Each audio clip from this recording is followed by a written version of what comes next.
guys, welcome to Plato's Republic Part 1.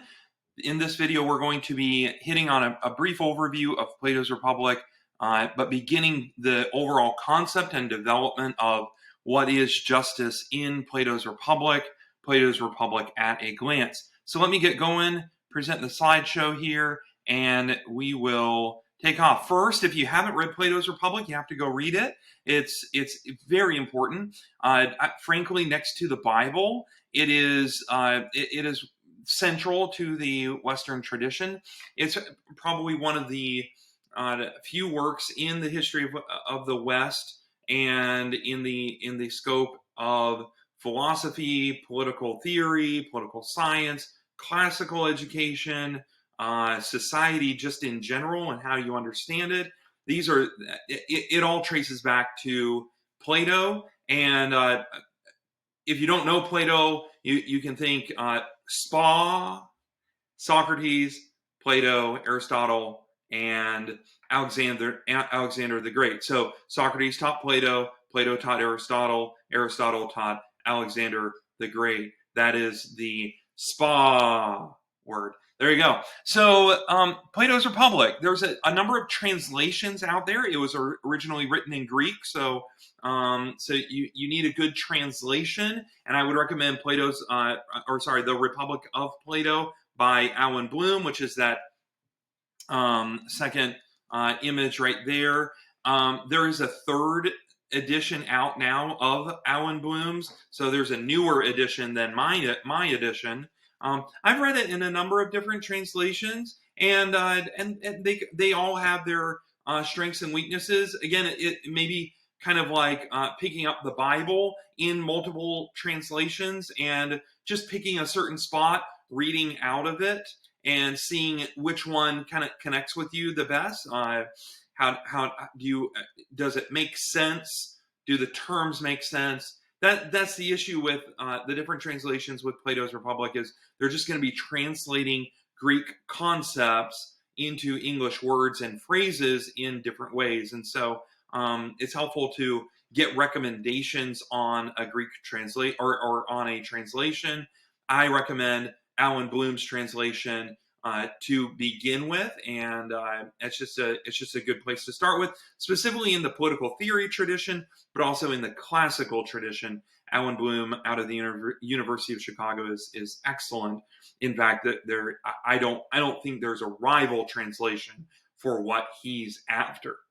Now, you can also get it on audiobook. It's kind of hard to follow along just because it's a dialogue, but you can if you're an Audible listener, then go get it on Audible, and you can enjoy it that way, especially if it's your first time engaging. You just don't have time to sit down and read a 300-page work, because that's what it is. So let me show you. This is literally, so it's not like the whole work, but that's 300 pages right there, and that's Plato's Republic. So in any edition, or any translation, it's still around 300 pages.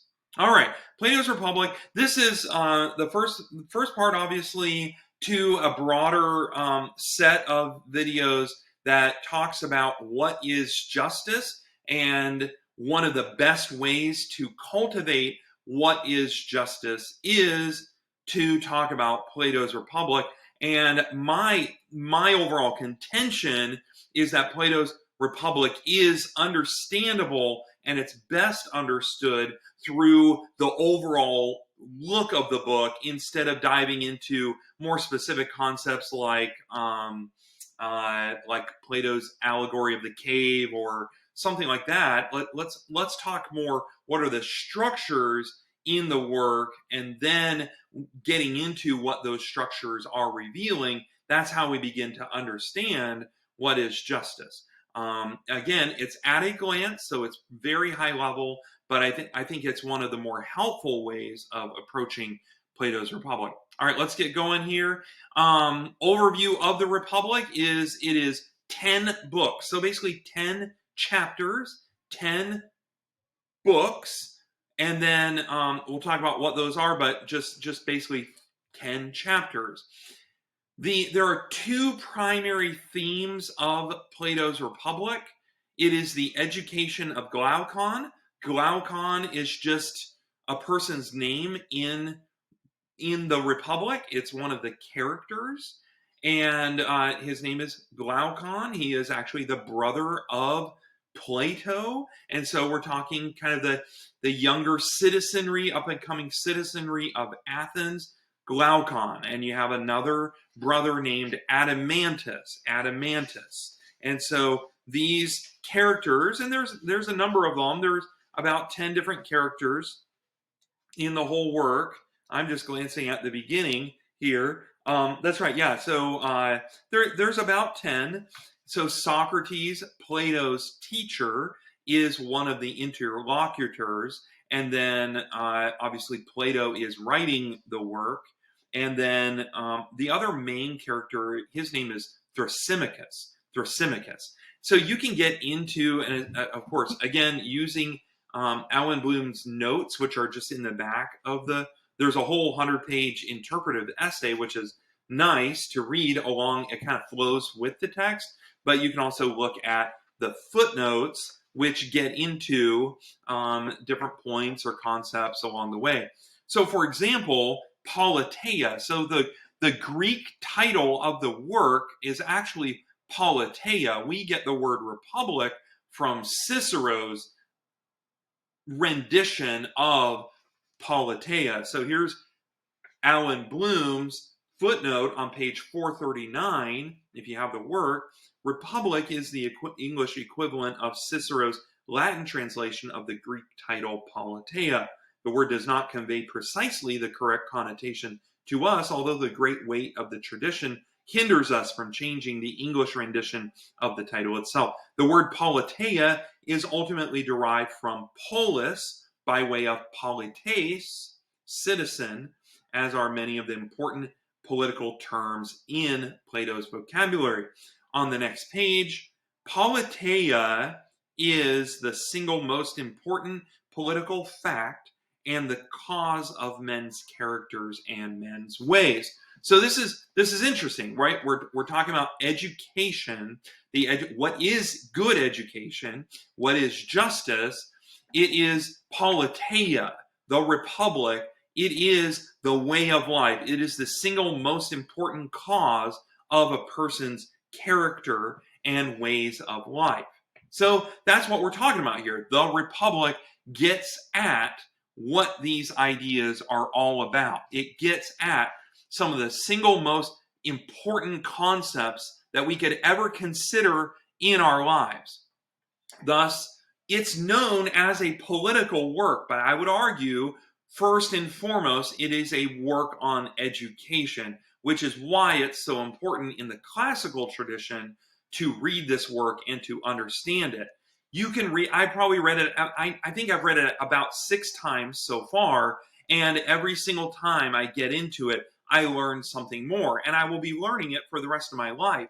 But these are some of the main themes that it gets at, and you can begin to grasp these by reading the work, but enjoying these videos and learning some more about just kind of an intro to Plato's Republic. So what is justice? Obviously, that's a central question as well. And what is justice begins to ask the question, what is the good or what is the happy life? You will see these words throughout the entire work. Now, it is a work that cultivates the city. What is a city? In what we might call a city in speech. And then throughout that, you're cultivating the soul. So this political entity is made up of human beings. And what is a human being made up of?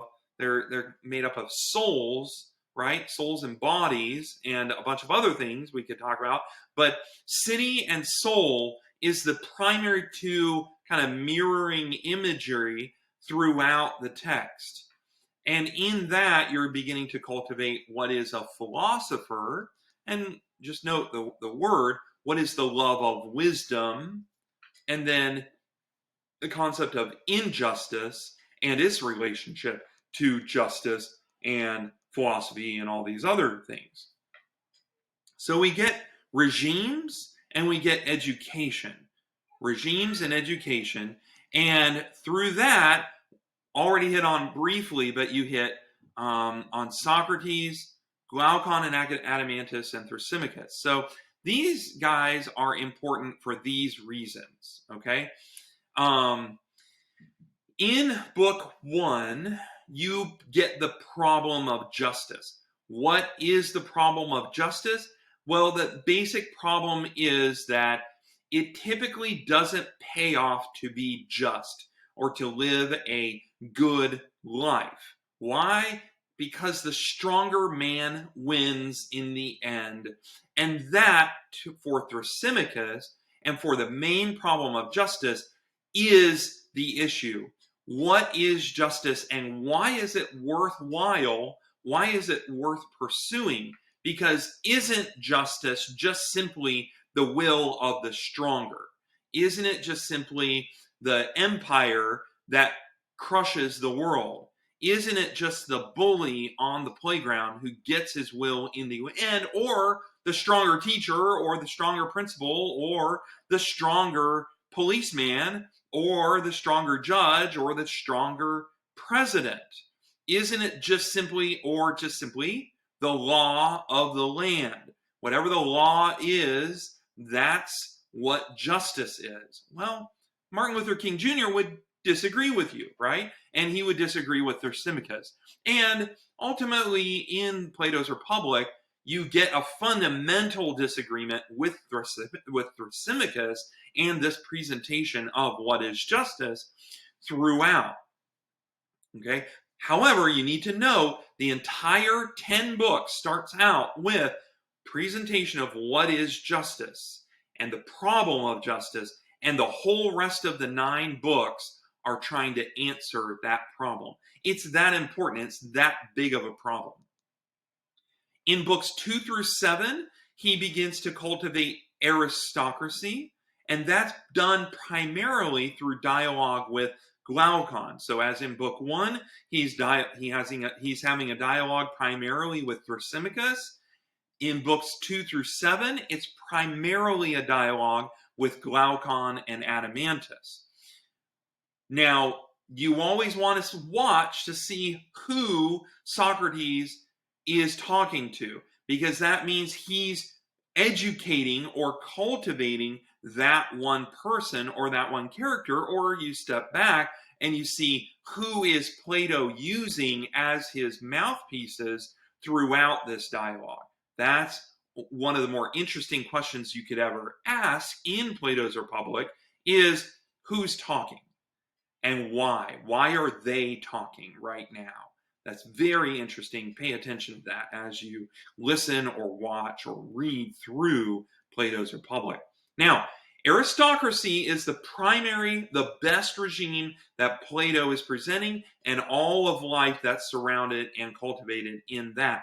Books 8 and 9 then decline in different regimes and ultimately end in tyranny. And then at book 10, you get into all the end apparatus to wrap up the whole work with literary criticism and end of life stuff. So you can play around with book 10. I typically don't touch it that much. I pay attention mostly to books 8 and 9 because you have the first regime cultivated in 2 through 7, but then you have a quick recap of what it is, and then you get into all 4 other regimes. So you have a full presentation of all 5 regimes in books 8 and 9. That's where it's all at, in my opinion, to get a structural overview of Plato's Republic. Now, what is justice? Simply minding one's own business. Okay, so there's your answer, right? What is justice? Justice is minding one's own business, according to Plato. That's it. We could just stop the entire series right now. What is justice? Minding one's own business. What does that mean? Well, he goes into what is justice, or minding one's own external business in society, or politically, as it were, right? And then he goes into an internal view of what is justice, minding one's own internal business within the soul. That's where it gets interesting. And then cultivating what is the difference between the two. So we'll wrap up here asking this question of what is justice and answering it with minding one's own business. What does this mean? Minding one's own business? We'll get into it in the next video.